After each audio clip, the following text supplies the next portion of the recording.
नमस्कार सर, बहुत बहुत स्वागत है आपका। अंजू जी नमस्ते, आपको, आपके दर्शकों को सबको मेरा प्रणाम, नमस्कार। जय श्री राम, हर हर महादेव, जय श्री कृष्ण। जय श्री कृष्ण।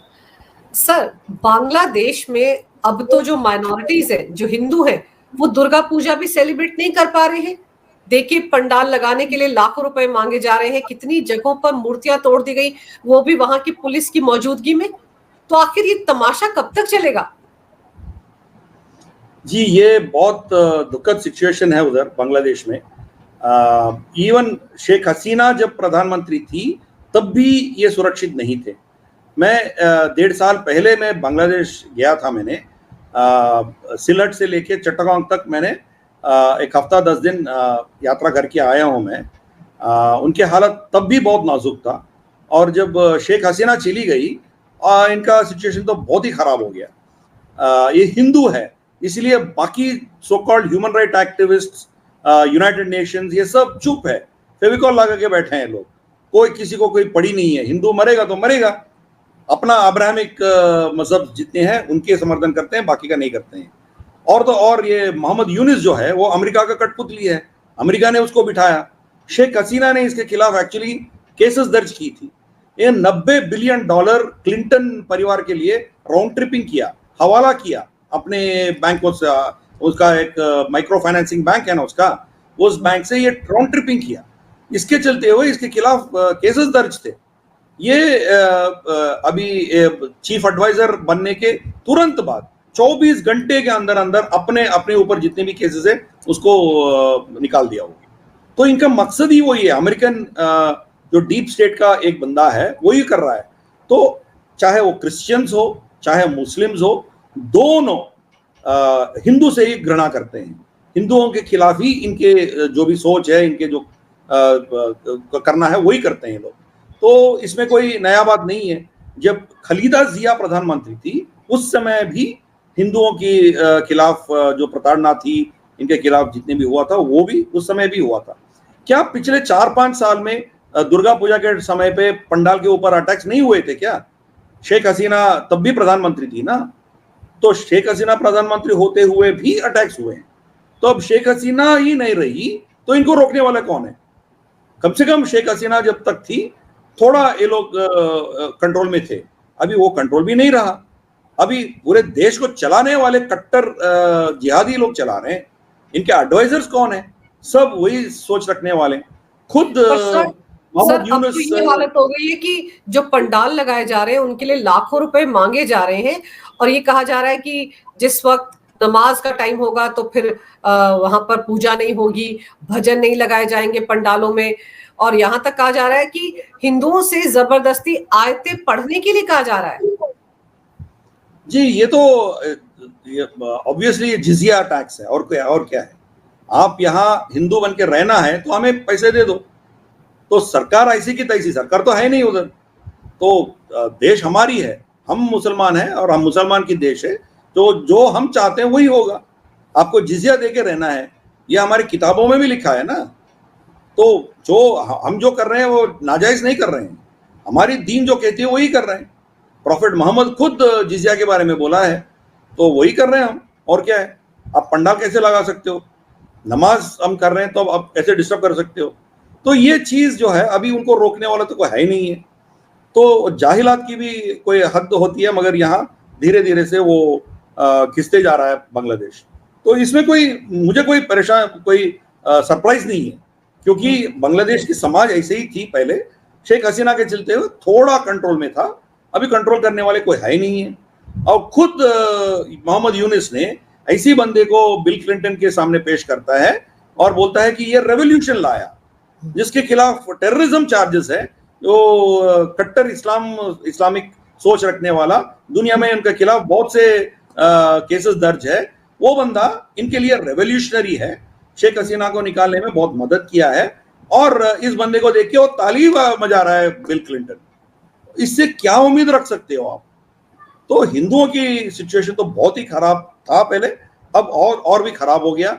इसमें हम एक्सपेक्ट कर रहे थे यही होगा, और दुर्गा पूजा के टाइम में ही इनको अपना वर्चस्व दिखाना है, इनके ऊपर दबाव डालने के लिए, इनको कंट्रोल करने के लिए। हिंदू आए थे कुछ इलाकों में, सड़कों पे आए थे, धरना विरने किए थे, मगर ये तोड़फोड़ नहीं किया ना। तो ये प्रॉब्लम है ना, इनके पास छात्र नहीं है, छत्रता नहीं है, ये तोड़फोड़ नहीं करते हैं। ये क्या कर सकते हैं, आके धरना देंगे, उससे ज्यादा क्या करेंगे? करो भाई, आपका वोट चाहिए नहीं है, बगैर आपके वोट का सरकार बन जाती है उधर, तो हिंदुओं का ऐसे की तैसी। तो ये सिचुएशन है बांग्लादेश में, बहुत ही दुखद सिचुएशन है उधर जी। इसके बारे में कोई भी बात नहीं कर रहे हैं, ना नेटो, सॉरी, ना यूरोपियन यूनियन, ना अमेरिका, ऑस्ट्रेलिया, जो ह्यूमन राइट्स के ठेकेदार बन के बैठे हैं, सब मुंह बंद करके फेविकॉल लगा के बैठे हैं। पर सर आप ये देखिए कि अभी जब मोहम्मद यूनुस, जैसे आपने भी जिक्र किया, अमेरिका के दौरे पर गया था, तो क्या वहां से जब वापस आया तो ये मानकर चला जाए कि एक नया टूल किट लेकर आया है, और हम ये मानकर चले कि गजवाए हिंदुआ होने वाला है, या फिर एक नया पाकिस्तान बांग्लादेश बनने वाला है? क्योंकि आप देखिए ना, जो कुछ वहां पर हो रहा है बिल्कुल वैसा ही तो पाकिस्तान में होता है माइनॉरिटीज के साथ। जी, उसके लिए उनको अमेरिका जाने की जरूरत ही नहीं है, वो ऑलरेडी कर रहे थे। हिंदुओं के खिलाफ क्या क्या किया हम जानते हैं, इनको कितनों को जला दिया, कितने को रेप किया, कितने घर तोड़े, कितने मंदिर तोड़े, ये सब ऑलरेडी हो चुका है। वो प्रोग्राम तो चलते रहेगा। अमेरिका जाने का मकसद अपने देश में हिंदुओं को प्रताड़ने के लिए, अमेरिका इनको कुछ बोलने का जरूरत ही नहीं है, इनके अपने कैबिनेट में बैठे लोग काफी है इनके लिए। मगर अमेरिका जाके जब आया वापस, ये सीधा सीधा अमेरिकन इंटरेस्ट्स को बचा के उनको आगे लेके जाने का काम करेंगे, और इसमें भारत का भी नुकसान होगा। तो अमेरिका ये चाहता है कि हमारे ऊपर दबाव डालने के लिए दोनों तरफ, एक पाकिस्तान और एक चाइना, दोनों तरफ से हमारे ऊपर दबाव डालने की कोशिश करेगी अमेरिका। अब देखिए, पाकिस्तान को $7 बिलियन का IMF लोन कैसे मिल गया उसको? कैसे मिलेगा? वो $7 बिलियन कभी जिंदगी में देने वाला ही नहीं है। उनके पास है क्या? $32 बिलियन इस साल सबको कर्ज देना है, वो मतलब वापस करना है। चाइना को हो, यूरोप को हो, जापान, बहुत से इनके जो इनको कर्ज दिया है सबको वापस करना है। थोड़ी करेंगे। $7 बिलियन ऐसी की तैसी कब उनको मिलने वाला है? फिर भी अप्रूवल कैसे मिला उनको? अमेरिका ने बोला है उसको देने के लिए। ये सिचुएशन आप जानिए। तो इसीलिए भारत के ऊपर और मोदी जी के खिलाफ शक्ति और बहुत से ऐसे असेट्स रखने के लिए, पालने के लिए एडमिनिस्ट्रेशन सोच रही है। अब देखिए, जब मोदी जी यूएस जा रहे थे, उसी दिन वो खालिस्तानियों से भेंट कर रहे थे, वो व्हाइट हाउस। क्यों भाई? तो ये ऐसे हमें घेरने के लिए, हमारे ऊपर दबाव डालने के लिए, भारत को अमेरिका की तरफ खींचने के लिए ऐसे लीवर्स इस्तेमाल करने के लिए कोशिश कर रहे हैं। क्योंकि हम अब रशिया के साथ दोस्ती तो है ही है, दूसरा हम चाइना के साथ भी दोस्ती बनाने का कोशिश कर रहे हैं। क्योंकि ऑलरेडी चाइनीज मिलिट्री स्पोक्सपर्सन ने स्टेटमेंट दिया है कि आने वाले कुछ ही दिनों में जो भी एक दो चीज हमारे बीच में जो भी तनाव है वो बंद कर देंगे और समस्या सुलझाएंगे। तो उनका स्टेटमेंट है, ऑफिशियल स्टेटमेंट है। जब चाइना और भारत के बीच में कोई जंग नहीं है, कोई लड़ाई नहीं है, जो नॉर्मलाइजेशन हो जाएगा, खतरे किसको होगा? अमेरिका को होगा। क्योंकि बगैर भारत का इंडो पैसिफिक रीजन को संभालना उसकी बस की बात नहीं है। चाइना को कंट्रोल करने के लिए भारत चाहिए उनको। तो भारत तब आएगा उसके साथ जब भारत के ऊपर दबाव होगा। जब चाइना का दबाव हट जाएगा, दूसरा दबाव बनाना है। इसीलिए मोहम्मद यूनुस को इस्तेमाल कर रहे हैं, इसीलिए IMF लोन पाकिस्तान को दिया है। और पाकिस्तान हाल ही में अब देखिए क्या क्या बकते जा रहा है। अभी जूनागढ़ चाहिए, तो बहुत सी चीज ऐसे उठाएंगे वो। तो ये दो देश जो है, चाइना जाने के बाद हमारे ऊपर दबाव लाने के लिए अमेरिका का कठपुतलियां हैं। पर सर, अभी जो बांग्लादेश ने एक नया काम किया है, उन्होंने बहुत सारे देशों से अपने एम्बेसडर्स वापस बुला लिए, जिनमें भारत भी है। ये किस रणनीति के तहत किया गया? एक तो पहले ही वो इस बात से खार खाए बैठा है कि शेख हसीना भारत में पनाह लिए हुए हैं, उनका डिप्लोमेटिक पासपोर्ट उन्होंने हटा दिया था, उसके बावजूद वो भारत में है। क्या इस बात को लेकर भी वहां पर बहुत बौखलाहट है और इसीलिए शायद माइनॉरिटीज को टारगेट कर रहे हैं? जी, वो भारत से नहीं है, बहुत से देशों से वो विड्रॉ किया है। अब देखिए, जब नया सरकार आ गई है, जो पुरानी एम्बेसडर्स, उनके सोच जो है, शेख हसीना की सरकार के जो सोच थे उसके आधार पर वो चल रहे थे। तो इसीलिए अपना सोच के साथ लोगों को मतलब देशों के साथ वो रिश्ता रखना चाहते हैं, इसलिए इनको बुला के दूसरे किसी और को भेजने का प्लान है। अब जो एम्बेसडर बैठा है भारत में बांग्लादेश का, वो हसीना का अपॉइंटेड है। तो ऑब्वियसली शेख हसीना के बारे में कुछ भी नहीं बोला है आज तक, शेख हसीना का एक्स्ट्राडिशन के बारे में कुछ नहीं बोला। तो ये चीज है ना, अब ऐसे बंदे को वो भेजेगा, सुबह शाम वो यही रट्टा मारते जाएंगे, शेख हसीना को कब भेज रहे हो बांग्लादेश, हमारे दोनों के बीच में एक्स्ट्राडिशन ट्रीटी है, देखो हमने आपके उल्फा टेररिस्ट को आपको सौंप दिया, आप हसीना को कब सौंप रहे हो, यही वो बोलते रहेगा। ऐसे बंदे को यहाँ अपॉइंट करेंगे। इसीलिए उनका जो आउटरीच है ये पूरे अब हसीना के खिलाफ सोच रखने वालों को अपॉइंट करना, ये उनका प्लान है। अब देश ऐसा होता है कि सरकारें बदलते हैं, मगर इंटरनेशनल कम्युनिटी से उनका रिश्ता जो है वो कंटिन्यू होना चाहिए। उसमें कोई बदलाव आएगा तो दोनों देश में कुछ ना कुछ तनाव होगा, फिर गड़बड़ हो सकते हैं उसमें। अब देखिए, जब भारत में भी इंदिरा गांधी के कालखंड में 77 तक उनके जो पॉलिसीज थे, जनता पार्टी आने के बाद 100% उसको रिवर्स किया। क्या इंदिरा गांधी हर चीज गलत किया था क्या? उसमें कुछ अच्छा भी किया होगा, तो उसको भी ये लोग रिवर्स कर दिए। उसमें एक उदाहरण है, बलूचियों को समर्थन दे रहे थे इंदिरा गांधी, क्योंकि 72 शिमला एग्रीमेंट के बाद उनको पता चल गया कि यार मैंने गलती किया है, जो शिमला एग्रीमेंट है वो गलत है, पाकिस्तान उसका कोई मानता नहीं है और हमारे खिलाफ बहुत कुछ कर रहा है। तो पाकिस्तान को दोबारा उनको सबक सिखाने के लिए बलूचिस्तान को हम समर्थन देना, इंदिरा गांधी समर्थन दे रहे थे। मगर जब जनता पार्टी की गवर्नमेंट आई, समर्थन वापस कर लिया। तो क्या हुआ, ये लोग जाके बम्बार्डमेंट करके एयरक्राफ्ट से, टैंक से, तोपों से हजारों को उड़ा दिया उधर बलूचियों को। क्या हुआ? तो सरकार बदल सकता है मगर नीतियां नहीं बदलनी चाहिए। ये प्रॉब्लम, ये फॉरेन पॉलिसी कंटिन्यूएशन होनी चाहिए।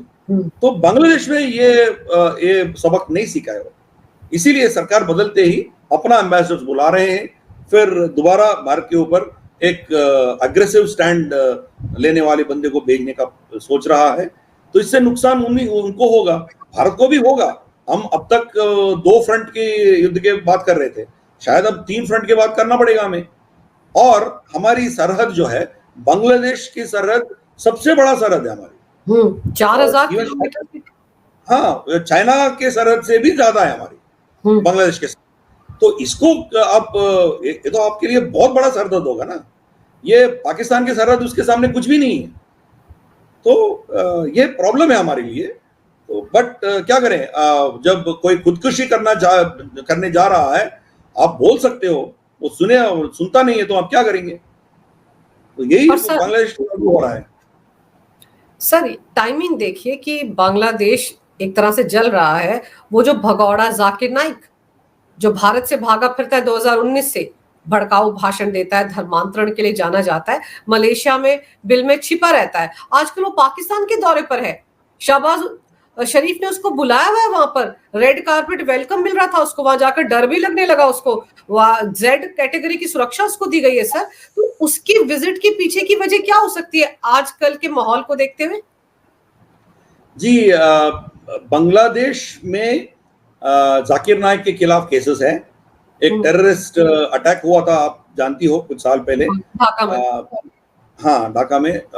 उसमें जो इन्वॉल्व थे, जो टेररिस्ट इन्वॉल्व थे, वो सब जाकिर नाइक के प्रेरणा से वो किया है, ऐसा वो खुलासा किया है उनके इंट्रोगेशन में। तो ऑलरेडी बांग्लादेश में भी वो एक टेररिस्ट के नाते उनके खिलाफ केसेस है। अब मलेशिया, ईरान, पाकिस्तान, ये 3 देश ऐसे देश है जो सऊदी अरेबिया के जो इस्लामी लीडरशिप है उसको चुनौती दे रहे हैं। अभी कोई 57 कंट्रीज हैं इस्लामिक देश, हाँ, मुस्लिम कंट्रीज। तो उसमें ये 3 जो है, बाकी सब सऊदी अरेबिया का लीडरशिप मानते हैं। वो सऊदी जो बोलता है उसको मान के वो लोग चलते हैं। इवन शिया देश जितने भी है, इराक हो, बाकी हो, मुस्लिम इश्यूज में वो सऊदी के साथ जाते हैं। मुस्लिम वर्सेस कोई और होगा तो सऊदी के साथ जाते हैं। मगर ये 3 देश ऐसे हैं जो सऊदी की लीडरशिप को चुनौती देना चाह रहे थे। महातिर मोहम्मद, इमरान खान और ऋषभ ताय्यब एर्दोगान और जो मर गया था ना इब्राहिम राइसी, ये सब ये चार लोग मिलके एक अलग गुट बनाना चाह रहे थे। और ऋषभ ताय्यब एर्दोगान अपने आप को एक खलीफ समझता है, वो एक नया खलीफत शुरू करने का सोच रहा है वो। तो ये चार लोगों को कंट्रोल करने के लिए सऊदी अरेबिया बहुत कुछ किया है। आप जानती हो इमरान खान का वापसी में उनको फ्लाइट नहीं दिया, वो कमर्शियल फ्लाइट में आना पड़ा उनको यूएसए से इमरान खान को। महातिर मोहम्मद को भी बहुत झटका लगा। फिर भारत ने भी एक्शन लिया, जब हमने उसका पाम ऑयल खरीदना बंद कर दिया, वो उन्हीं के जितने भी एमपीज हैं उनको निकाल के किसी और को बिठा दिया उधर। मगर वो सोच तो नहीं गया ना, तो वो भारत के खिलाफ की सोच नहीं है, मगर सऊदी अरेबिया के खिलाफ एक नया गुट बनाने का सोच जो है वो गया नहीं है। फिर रहा एर्दोगान अब भी समझता है ये छोटा नादान लड़का है एमबीएस, ये इनका पिता मर जाएगा तो इनको कुएं में उड़ा देंगे, क्योंकि उनका परंपरा ऐसा है कि राजा का बेटा राजा नहीं बनता है सऊदी में, राजा का भाई बनता है। अभी मोहम्मद अल सऊद का इतने बच्चे थे और उसके बच्चे, अभी वो टर्म खत्म होते होते 100 साल हो जाएगा, इसके नीचे बच्चे जो है वो कब राजा बनेंगे किसी को पता नहीं है।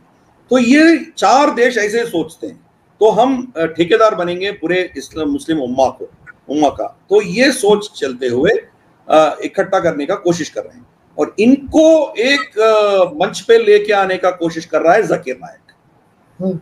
तो अब पाकिस्तान में उनका एजेंडा है कि आप एक मुस्लिम नेटो बनाओ, तो साफ साफ लफ्जों में बोला है।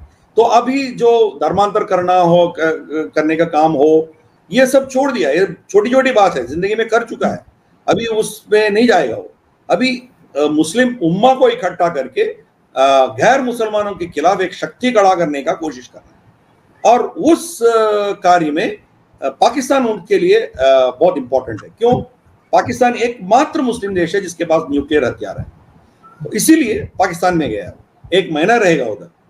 तो ऑब्वियसली इसके खिलाफ अज्ञात बंदूकदार कुछ भी कर सकते हैं, Z+ सिक्योरिटी इनको मिलना है, तो उसमें क्या बड़ी बात है, तो वो तो होगा ही होगा।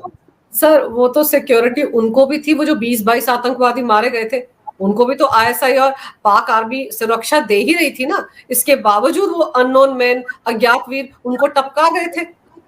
तो क्या गारंटी है वहां रहेगा, इसकी सिक्योरिटी जितनी मर्जी दे दो, जब अज्ञात वीरों ने स्ट्राइक करना होगा तो कर जाएंगे अपना काम। पर सर खबरें ये भी आ रही हैं कि अब तो मलेशिया के प्राइम मिनिस्टर भी वहां पहुंच गए, जाकिर नाइक पहुंचा, उसके बाद वो भी वहां पहुंच गए। और खबरें तो ये भी है कि कहीं ना कहीं जाकिर नाइक फाइनेंशियली पाकिस्तान को सपोर्ट करने जा रहा है, क्या इसलिए उसको इतना रेड कारपेट वेलकम वहां मिल रहा है? जी वो भी होगा, क्योंकि आप जब नेटो खड़ा करना हो, नेटो जैसा एक संगठन को खड़ा करना हो, तो पाकिस्तान को साथ लेना हो, तो पाकिस्तान की तकलीफें भी आपको दूर करना पड़ेगा, इसीलिए बड़ा गेम खेल रहा है। तो अभी टर्की तो उसको कोई मदद नहीं कर सकती पाकिस्तान को, क्योंकि टर्की खुद डूबा हुआ है, उनका करेंसी डूब गया, उनका इकोनॉमी पट्टा बैठ गया, तो वो कुछ नहीं करेगा। सऊदी तो हाथ उठा दिया, सऊदी और यूएई दोनों हट गए, तो बचा क्या है इनके लिए? बाकी मुस्लिम देशों के समर्थन में ये लोग चले गए, तो उनको जोड़ने वाला जाकिर नायक है। जाकिर नायक जब मलेशिया से, इंडोनेशिया से, ब्रुनाई से या बाकी इस्लामिक देश से ये पाकिस्तान को थोड़ा मदद करेगा, तो पाकिस्तान जो है इस नेटो के बारे में कमिटमेंट देना उसके लिए अनिवार्य हो जाएगा। ये उनका प्लान है, तो इसीलिए वो कर रहा है। तो देखते हैं, अब देखिए नेटो खड़ा करना कोई बड़ी बात नहीं है, नेटो के नाते किसी देश के ऊपर हमला होगा, बाकी सब उसमें आके लड़ेंगे, ये चीज जो है अब वो हो नहीं रहा है। इवन यूरोप में भी देखिए, अब इस नेटो के खिलाफ, नेटो के मेंबर्स, बहुत से मेंबर्स इसके खिलाफ हो गए, क्योंकि लटविया, लिथुआनिया, छोटी सी देश के ऊपर कोई अटैक होता है तो फिर यूके, फ्रांस उसमें घुसने का क्या मतलब बनता है, जर्मनी घुसने का क्या मतलब बनता है? तो ये चीज है उसमें। तो इसलिए नेटो ग्रुप बनाना आसान है, मगर उसको सस्टेन करना बहुत मुश्किल है, क्योंकि पहला हर देश अपना सोचता है पहला, दूसरा टेक्नोलॉजी इनके पास नहीं है, ये लोग वेस्ट के ऊपर डिपेंडेंट है। यहाँ तक जो जहाँ तक पाकिस्तान की न्यूक्लियर असेट्स की बात आती है, ये तो इनके पास एक सैटेलाइट भी नहीं है। बगैर सैटेलाइट का आप क्या मारेंगे? बैलिस्टिक मिसाइल मारेंगे, तो बैलिस्टिक मिसाइल को काउंटर करने का क्षमता हर देश के पास है, बड़े बड़े शक्तियों के, मतलब सेना जिसके पास है उसके पास है। आप रडार ट्रैकिंग करेंगे, उसको उड़ा देंगे जी। आप सैटेलाइट टेक्नोलॉजी होगा आपके पास, तो आप उसको क्रूज कर सकते हो, बहुत कुछ कर सकते हो और डिलीवर कर सकते हो। सैटेलाइट टेक्नोलॉजी उनके पास नहीं है। किसके पास है? वो चाइना के पास है। चाइना का सैटेलाइट इस्तेमाल कर रहा है। मतलब जब ये नेटो बनेगा भी तो they are heavily dependent on west China. Sir ये नेटो तो जब बनेगा तब बनेगा, लेकिन आप पहले तो सोचिए कि पाकिस्तान को तो खाने के लाले पड़े हुए हैं, जगह जगह भीख मांगते हैं। आप देखिए सऊदी में क्या हो रहा है सर, सऊदी से तो इतने सारे पाकिस्तानियों को वापस भेजा जा रहा है कि भिखारी बनकर आ जाते हैं, भीख मांगते हैं वहां पर आकर। और सऊदी ने तो सीधे सीधे कह दिया कि मक्का मदीना में कोई भी अगर आकर वहां पर इजराइल के खिलाफ कोई धरना प्रदर्शन करने की कोशिश करेगा, कोई पोस्टर लगाने की कोशिश करेगा, उनके खिलाफ सख्त कार्रवाई होगी। तो ये किस, भले ही कुछ देश साथ में आ जाए, लेकिन सऊदी का मुकाबला कहां कर पाएंगे सर? देखिए उसमें क्या बड़ी बात है, क्या गलत किया है वो लोग ने? भीख ही तो मांग रहे हैं। तो आपको ज़कात देना है, आपको इन लोगों को पैसे देना, आपके मतलब धर्म बोलता है, आपके इस्लाम बोलता है ना, तो आप दे दो ना थोड़े पैसे, क्या प्रॉब्लम है आपको? ऊपर आर्मी चीफ से लेके नीचे आपके भिखारी तक सब लोग भीख मांग रहे हैं ना। क्या नया बात है? वो तो पाकिस्तानियत है ना वो, तो उसको क्यों आप अपोज कर रहे हो? देखिए अब पाकिस्तान का सिचुएशन, इकोनॉमी के बारे में आपने पूछा है, तो इसमें एलिफेंट इन द रूम कहते हैं ना, एक इंग्लिश कहावत है। कमरे में हाथी खड़ा है, हाथी के बारे में कोई नहीं बोल रहा है, नीचे कीड़े मकोड़े और चूहे बिल्ली घूम रहे हैं, उनके बारे में बात कर रहे हो आप। यहाँ हाथी कमरे में जो बैठा है वो है पाक सेना, पाकिस्तानी आर्मी। इनके बजट पूरा वहां जा रहा है, इसीलिए इनके पास खाने के लिए कोई पैसा नहीं है, उसमें कोई कटौती नहीं है। हर साल 11-12% की इजाफा है, उसमें ऐड हो रहा है। क्यों? डॉलर के चलते हुए पाकिस्तानी करेंसी गिर रहा है। जब मैं गल्फ में काम कर रहा था, एक भारतीय रुपया जो है पाकिस्तान के 1.4 पाकिस्तानी रुपया के बराबर था। आज कहां पहुंच गया? 3.35 पे पहुंच गया। मतलब एक भारतीय रुपये के तुलने में 3.35 पाकिस्तानी रुपया देना पड़ेगा। कहां तक गिर गया वो? तो ये जब हथियार खरीदेंगे डॉलर में खरीदेंगे ना, जो पहला इनके 1 करोड़ रुपया लगता था पाकिस्तानी रुपया, अभी 3.5 करोड़ देना पड़ रहा है जी। तो इसलिए उनके बजट में इजाफा होते जा रहा है पाक आर्मी का, उसका कुछ नहीं हो रहा है। और पैसे कहां से ले रहे हो? बाकी अपना समाज से ले रहे हैं। तो इसीलिए वहां इतना पॉवर्टी है, भिखारी इतने बन गए हैं। तो जब तक आप आपकी पाकिस्तान आर्मी का बजट कट नहीं करेंगे, तब तक पाकिस्तान में ये चलता रहेगा। पर सर आप देखो ना कि अपने तो घर में उनके इतने खाने के लाले पड़े, लेकिन यूएन में जाकर क्या भाषण दे रहे थे वहां के प्रधानमंत्री? भारत को किस तरह से कह रहे थे कि जैसे फिलिस्तीन में हो रहा है, इजराइल जिस तरह के अत्याचार कर रहा है, वैसे ही कश्मीर में भारत कर रहा है। सर भारत का मतलब कश्मीर का राग तो छूटे नहीं छूटता है उनसे।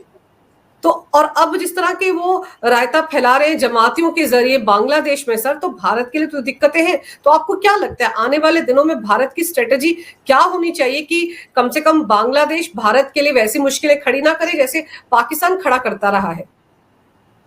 देखिए इंदिरा गांधी 1971 में बहुत गलतियां की है। फर्स्ट बांग्लादेश को इंडिपेंडेंट रहने का जो निर्णय था वही गलत है। शायद उसको हराने के बाद कुछ इलाके जैसे सिलट, वहाँ जहाँ हिंदू की मेजॉरिटी थी, वो भारत में विलीन करना चाहिए था। चिट्टागोंग हमारी भारत में विलीन करना था। अभी भी वहाँ हिंदू के बहुत तादाद में 30-40% हिंदू है उधर। चिट्टागोंग हिल ट्रैक्ट्स वो भी भारत में विलीन करना था, क्योंकि चिट्टागोंग हिल ट्रैक्ट्स जो है वहाँ से आपकी त्रिपुरा दोनों का रोटी बेटी का रिश्ता है और हिंदू है। आज भी बहुत से वीडियोस वायरल हो रहे हैं, वो कह रहे हैं कि हम बांग्लादेश के साथ नहीं रहना चाहते हैं, भारत में जाना चाहते हैं। तो ये चीज लेना चाहिए था। और दूसरा पाकिस्तान में ही रहने के लिए छोड़ देना चाहिए था उनको, ईस्ट पाकिस्तान में। क्यों? बांग्लादेश बनने के बाद आपके सर के जो पेन होता है ना, वो ईस्ट और वेस्ट दोनों में आपका मिल गया। अब बांग्लादेश चला गया, इसके चलते हुए पाकिस्तान 30-40 साल और जिंदा रह पाया। जब ईस्ट पाकिस्तान उसके पास होता, ये प्रताड़ना के करने के बाद भारत थोड़े इलाके लेके उसको फिर वापस पाकिस्तान को दे देती, इसको बांग्लादेश को, ईस्ट पाकिस्तान को चलाने का उनके पास क्षमता नहीं होता, तो पाकिस्तान आर्मी के पास इतना पैसा भी नहीं होता, तो अपने आप पाकिस्तान 20-30 साल पहले ही कोलैप्स हो गया होता। तो कुछ गलतियां इंदिरा गांधी ने की उस समय पे। तो इसीलिए पाकिस्तान जो है कभी भी देश नहीं है। हर देश का एक सेना होता है, वहां सेना के लिए एक देश है, सेना है और कुछ नहीं है। तो पाकिस्तान क्या है? सोच है, कोई देश नहीं है वो। बलूची, सिंधी, पश्तून और पंजाबी एक दूसरे को नफरत करते हैं, तो उसमें क्या देश बनी है? इस्लाम तो उसको जोड़ के नहीं रखा है ना, सब इस्लाम मुस्लिम्स ही है, तो उसको इस्लाम तो जोड़ के नहीं रख पाती। उसको जोड़ने वाली एक ही चीज है, भारत की घृणा, भारत के खिलाफ उनकी जो नफरत है वही है उनको तो रखने का। तो जब वो भारत की घृणा जाएगी तो पाकिस्तान रहने का कोई मकसद ही नहीं रहेगा ना। इसीलिए वो भारत के खिलाफ बोलते ही रहेंगे जब तक पाकिस्तान जैसा एक देश रहेगा, वो बोलते ही रहेंगे, उसमें आप कुछ नहीं कर सकते हो। मगर देखिए, इस साल पहली बार इवन रेसेप तैयब एर्दोगान भी कश्मीर के बारे में कुछ नहीं बोला है यूएन जनरल असेंबली में। हर साल बोलता था, इस साल नहीं बोला है। क्यों? वो भी ब्रिक्स में आना चाहता है, पाकिस्तान भी ब्रिक्स में आना चाह रहा है। क्यों भाई? तो ये समझिए, धीरे धीरे से इनके जितने भी समर्थक थे, पहले महातिर मोहम्मद तो गया, कश्मीर के बारे में बोलने वाला वो तो गया, एक रेसेप तैयब एर्दोगान अकेला एक बंदा था इनके साथ खड़ा था, वो भी गया अभी। तो इनके समर्थन में कश्मीर के बारे में बोलने वाला वहां कोई है ही नहीं है, अकेला बोलते जा रहा है, बोलने दो, क्या फर्क पड़ता है। जब वो बोल रहा था उसी समय यहाँ इलेक्शन हो रहा था और बड़े पैमाने पे 60-65% वोटिंग हो रहा था इधर। और इवन अलगाववाद भी, जो अलगाववादी सोच रखने वाले भी इसमें इलेक्शन में कंटेस्ट कर रहे हैं, भारत के संविधान पे वो प्रमाण स्वीकार करके कंटेस्ट कर रहे हैं।